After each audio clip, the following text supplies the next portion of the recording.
নমস্কার। বেঙ্গল ইন্ডিয়া নিউজের প্রতিবেদন।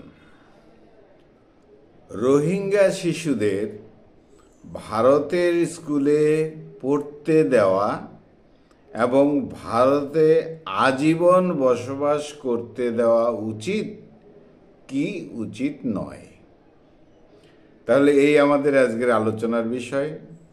রোহিঙ্গা শিশুদের ভারতের স্কুলে পড়তে দেওয়া এবং ভারতে আজীবন বসবাস করতে দেওয়া উচিত কি উচিত নয়। রোহিঙ্গা হল পশ্চিম মায়ানমারের রাখাইন রাজ্যের একটি রাষ্ট্রবিহীন ইন্দো আর্য জনগোষ্ঠী। 2016-17-তে মায়ানমারের রোহিঙ্গাদের উপর বিরোধিতার আগে আনুমানিক লক্ষাধিক রোহিঙ্গা মায়ানমারে বসবাস করত। 2016-17-তে মায়ানমারের রোহিঙ্গাদের উপর বিরোধিতার আগে আনুমানিক লক্ষাধিক রোহিঙ্গা এই মায়ানমারে বসবাস করত। অধিকাংশ রোহিঙ্গা ইসলাম ধর্মের অনুরাগী, যদিও কিছু সংখ্যক হিন্দু ধর্মের অনুরাগী বা ভক্ত রয়েছে।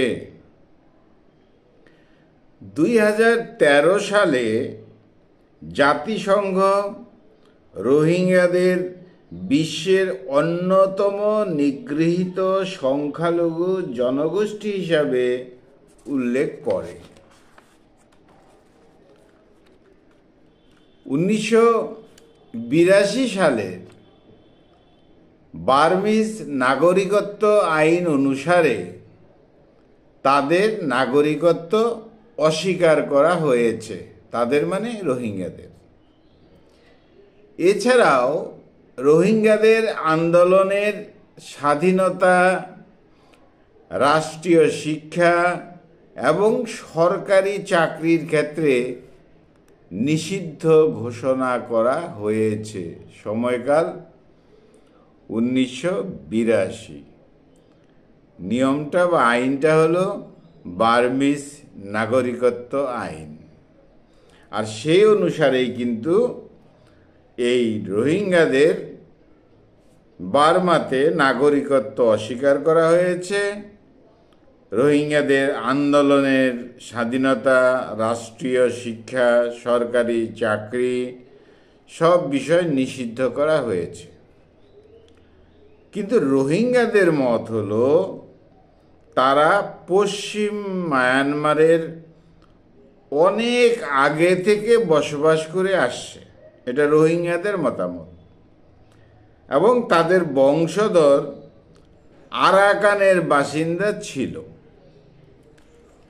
পূর্বে মায়ানমারের রোহিঙ্গাদের গ্রহণ করত একটা সময়, কিন্তু হঠাৎ মায়ানমারের সরকারি মনোভাব বদলে যায়। মায়ানমার সরকারের ভাষায় রোহিঙ্গা জাতীয় জনগোষ্ঠী নয়।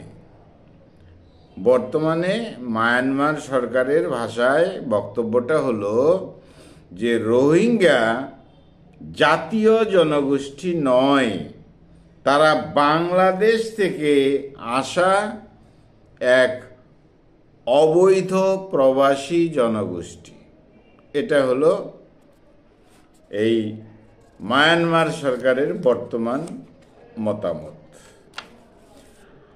আরাকান রোহিঙ্গা জাতীয় সংস্থা, আরাকান রোহিঙ্গা জাতীয় সংস্থা তাদেরকে মায়ানমারের মধ্যে জাতীয় সত্তার পরিচয় দেওয়ার দাবি করে আসছে।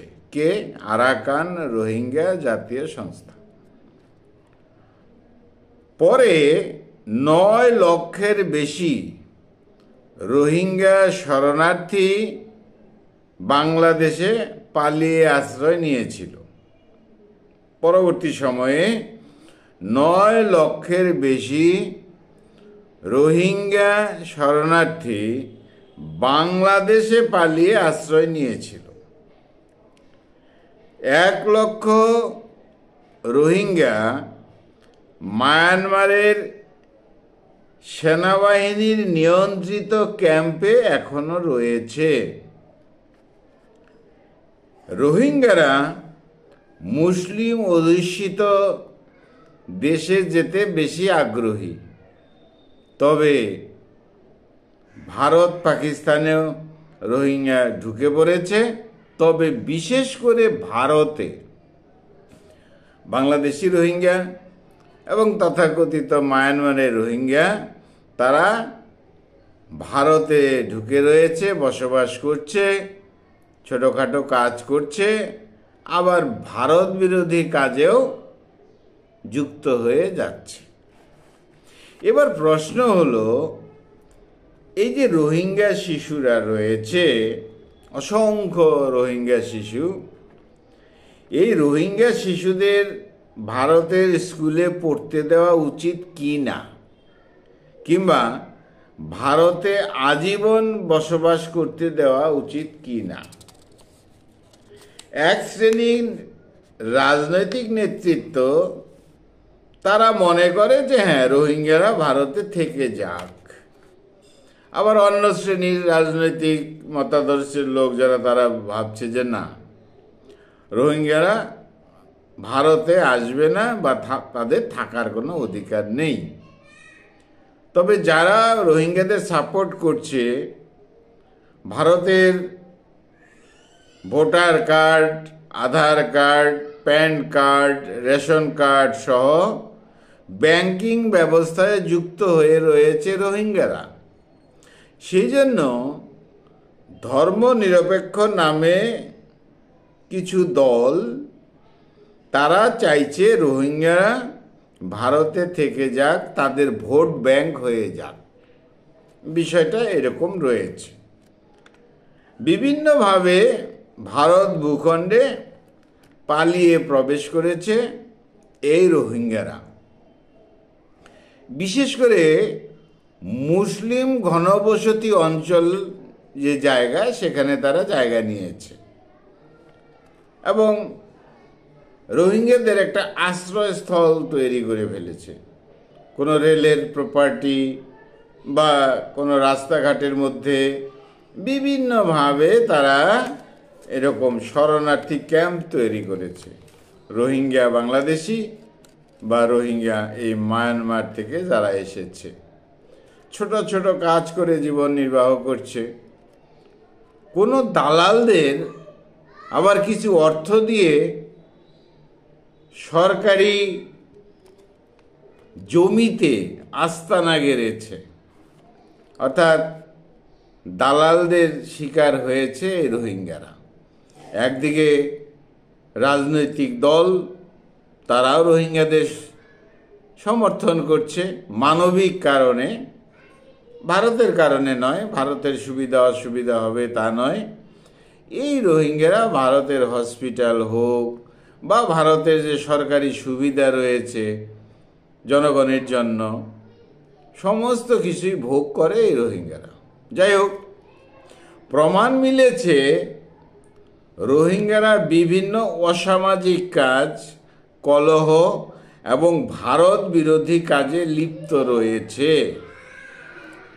বলাই হলো, এক শ্রেণীর রাজনৈতিক দল রোহিঙ্গাদের ভোট পেতে গোপনে তাদের সরকারি কাগজপত্র করে দিচ্ছে। এই হলো বর্তমান অবস্থা। এবার আপনাদের মতামত অবশ্যই জরুরি যে রোহিঙ্গাদের মানবিক দৃষ্টিতে কতটা সাহায্য করা উচিত। আজকের যে শিশু রোহিঙ্গা শিশুটি, সে ভবিষ্যতে ভারতে থেকে, ভারতে বড় হয়ে কোনো ভারত বিরোধী কাজ করবে কি না, তার গ্যারান্টি কে দেবে? আর বর্তমানে তো সরকারি যত প্রকল্প রয়েছে তার সুবিধা রোহিঙ্গারা নিচ্ছে, পাচ্ছে, তাদের সন্তানরাও স্কুলে ভর্তি হচ্ছে। তাই এবার প্রশ্ন আসছে, যে এবার কি করা উচিত ভারতীয়দের, যে এই রোহিঙ্গা শিশুদের ভারতের স্কুলে পড়তে দেওয়া কি উচিত, বা ভারতে আজীবন বসবাস করতে দেওয়া উচিত কি উচিত নয়। মানবিক একটা দৃষ্টিকোণ রয়েছে, কিন্তু ভারতের অর্থাৎ ভারত রাষ্ট্রের কোনো অসুবিধা হবে, রাষ্ট্রবিরোধী কোনো কাজ হবে বা ভবিষ্যতে হবে না, এ তো বলার উপায় নেই। সেই জন্য প্রতিটি ভারতবাসীর মনে একটাই কথা, রোহিঙ্গা শিশুদের ভারতের স্কুলে পড়তে দেওয়া উচিত, রোহিঙ্গা শিশুদের শেল্টার দেওয়া উচিত, আশ্রয় দেওয়া উচিত, কিংবা ভারতে আজীবন বসবাস করতে দেওয়া উচিত, কিংবা ভারতের নাগরিকত্ব দেওয়া উচিত কি উচিত নয়। এই ছিল আজকের আলোচনার বিষয়। বন্ধুরা ভালো থেকো, আমার চ্যানেলটা সাবস্ক্রাইব করো। Thank you.